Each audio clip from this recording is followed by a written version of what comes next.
literally here editing a video and I pop up Twitter and sure enough, they've blocked Warzone Agent and everybody's going crazy. What does that mean? What is Warzone Agent? What does it do? And what does this mean for all of us? So I want to really quickly just throw together a quick slam of everything I know about Warzone Agent, what they're blocking specifically, like what their action is, and how that will affect the rest of us. Warzone Agent has been around actually for a long time in different formats. And they're an app that what they do is they collect the lobby data of the lobby that you're live in, and they display it for you so that you can see who you're playing, who's in the lobby, what their KDs are, what their stats are, and you can pull that up in real time. Now, if you remember, all the way back like 4 or 5 years ago at the start of Warzone, I guess it's 4 years ago now, that's crazy. 4 years ago at the start of Warzone, you could pull this app up on your computer next to you, and you could pull up your lobby while you were loading into it, so like in the pregame lobby, and you could see who was in your lobby. And so this was like looked at as a way of determining if there were cheaters in your lobby, right? Because it would have like a cheating score, right? Like a trust rating almost of the different players based on their stats. And so somebody who had like, a 100% headshot, and like a 45 KD, well, guess what? They got flagged, right? So it would come up and say, oh, there's somebody who's suspect in your lobby. And so, but people could use that to kind of manipulate lobbies that they were in. So they could, you could lobby surf for easier lobbies, right?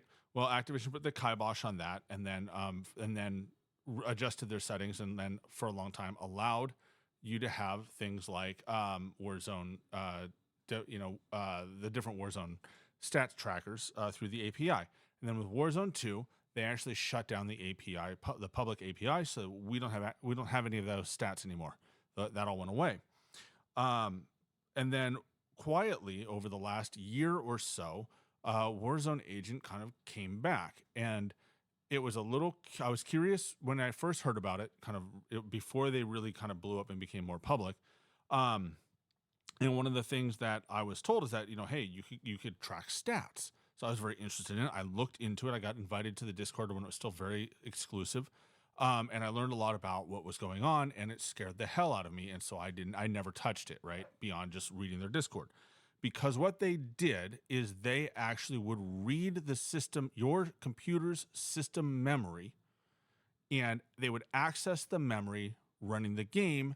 And then that's how they would get access to the lobby data, right? So they'd mine the memory in your computer, pull out the information related to the lobbies and display that for you so that you could pull it up. And their system was actually very detailed, right? So you could actually, as the match progressed, you could see who was still up, how many people were still up, what their KDs were. So you knew if like if you knew who the biggest fish in the lobby was, you knew how many kills they had, you knew, it didn't give you location data, but you could see the lobby, right? So if there were some demons or possible cheaters in your lobby, you could really tell that from the stats at a quick glance. All right, there's somebody with 13 kills, and they're just crushing the lobby.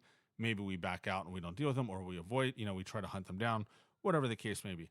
Stream snipers were using this excessively, and there was in the Discord a lot of crossover that I saw with some, probably we'll call it, other uses for accessing the memory, not through Warzone Agent, but through other services that you may imagine people would use to access and inject things into the game files, which, they were cheating. Okay. So anyways, I got a good sense of this. I realized what was going on. Didn't want to mess with it. Never downloaded it. Never had any interest in it beyond that. But it was always kind of good to know that it existed. So fast forward to now, it kind of blew up in popularity. Everybody, it's been one of those things that everybody knows about it, and a lot of people don't really know what it is. So that's what it is. It is basically, it is using the same methods that cheat providers use, but it's read only. It's not injecting anything into the game that I know of. But it is tampering with the memory to read it and displaying that to you in a separate app, right? So that was always kind of its catch. It never touches the game. Okay. I know someone who tried it, right? And it was interesting to hear what he was seeing on the data while we played. It didn't affect us really too much, probably because we weren't good enough to react to the information that was provided to us. But it was interesting to hear, oh, there's somebody with 30 kills and, we're still in the third circle, right? Like clearly that guy is either cheating or he's a demon. We better watch out for that. Things like that. It also kind of gave you an aggregate lobby. So like you could literally surf for bot lobbies. Okay. If you were 2-boxing and running this, you would know if you're in a lobby, if you're the best KD, best player in that lobby, you would know it. And so that is something that was a distinct advantage that it did give to people. And so today, Activision came out with a statement that says, through Call of Duty updates, to combat boosting and stream sniping, Ricochet Anti-Cheat is deploying updates targeting lobby scraping apps. Call of Duty will shut down for players with these apps active. Applications that tamper with the game memory are prohibited by our security enforcement policy, and their use may result in account enforcement, i.e., you're going to get banned. So a lot of people are taking this and running it with it and saying, oh, everybody who's using it is going to get banned. So I want to just set the record. I don't think that's what's going to happen, and I want to look at what they've done with other services that have software that exists that is, that is also kind of softly cheating, right? Manipulating this scenario, we'll say. So the number one correlation to this would be ReWasd, which was a controller emulation product, piece of software, very similar to DS4 Windows, but it was explicitly designed to run advanced scripting. Okay. So one of the things that it would do is it would emulate a controller when you were playing on mouse and keyboard. Okay. That's a problem because it gives mouse and key aim assist, which, given how mouse and key plays, can be extremely unbalanced. If you think aim assist is broken with controllers, wait until you see it with mouse and key. And I've seen videos of it and it's insane. So that's a no. And Activision came out and basically said, look, we're going to ban that. We don't allow this, sort of manipulation. And what they did is they say, when we detect that this is running, we are going to prohibit the game from opening. Okay. You can't run the two programs side by side. And I think the reason they take this approach instead of banning your account is that there are legitimate uses for ReWasd. There are legitimate uses for DS4 Windows. And by that logic, let's be honest, there are legitimate uses for the Cronus Zen. They all do the same thing. They emulate controllers. Okay. And so what that means is that they take, if you have here's an example. If you have a classic Xbox 360 controller, okay, this is not compatible with modern Call of Duty. But if you plug this into a Cronus Zen, and then you can use it to play modern games. I don't know why you would, but you could, right? And that's not a problem, right? And let's take it a step further. If you have a disability and you have a very specific custom-built controller that allows you to play games, right? Maybe you need something like that to make it run. So there are use cases for these things, but those things can also be abused, right? And so what they are trying to do is say, when we detect what we think is abuse of these systems, we're not going to issue bans because we can't be sure what you're doing, why you're doing what you're doing, right? They can't tell you. They can't tell if you're using it for a disability application or if you're trying to cheat. So they're saying we're just not going to let you use it. And so the mechanics of it, and I ran into this because I have a PS5 controller, and I use DS4 Windows to emulate to allow that to run on the on the PC, and so the reason that the thing with the the thing with the PlayStation 5 controller is that the touchpad can act as a mouse input, right? And so there's a flag in DS4 Windows to allow that because certain applications that might be useful.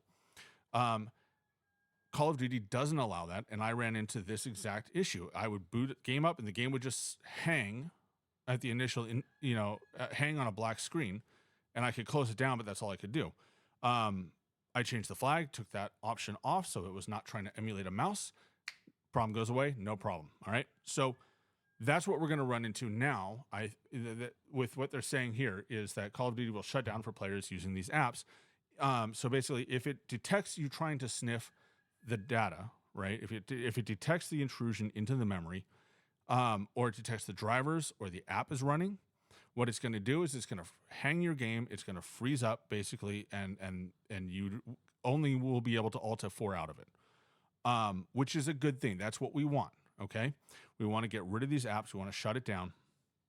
And then they say that if you keep tampering with it, so basically, if you try to get around this, now that they put it out there, if they find you trying to hide it and trying to inject in there, what they're basically saying is they can ban you for that. And so, this is kind of the approach that they've taken through these different aspects and these different,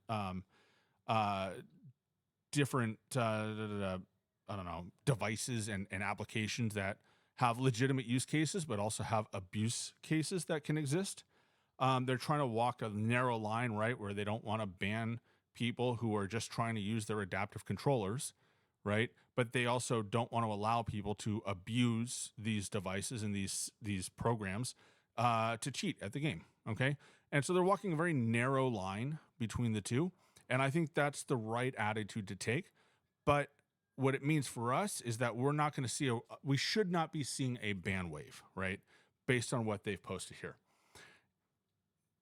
What we will see is people who, as they discover this, are booting up, they can't run their game, they have issues going on. And so I think at the end of the day, the net effect is fewer people are going to have bot lobbies, right? That they just constantly get because it's not going to be as easy to lobby surf. Okay. Two boxing will still be a thing, but, for now, right. Based on their system, but they won't be able to lobby surf. So, the nix to lobbies where it's just perpetually like these complete bots who don't know what they're doing. And like 15 minutes between games for the dude, that's probably not going to be as big a thing anymore, right? It's still going to be there, but it's not going to be as prominent and not going to be as reliable. All right. And that's really it.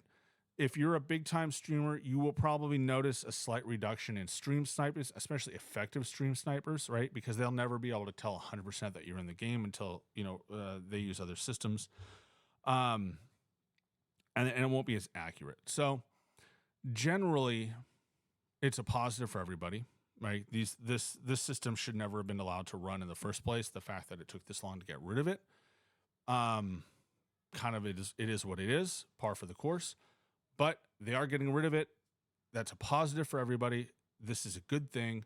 And generally speaking, it's going to just, continue to improve the way the system handles it. So the other thing is they haven't changed, according to this, any stance or any mention of VPNing, right? So some people will say, well, Warzone Agent has a VPN, right? If you only use the VPN, I don't think that this will necessarily change it unless they're going after Warzone Agent's application directly, which they could be, right?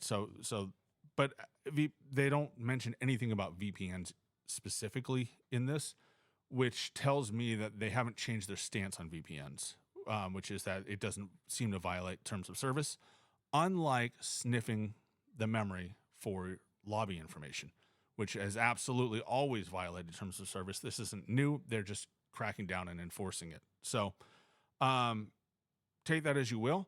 That's my take on it, right here, less than an hour after they announced it. So that's what I'm seeing. That's my thoughts. If you have any questions, drop it down in the comments below, and I'll catch you on the next one.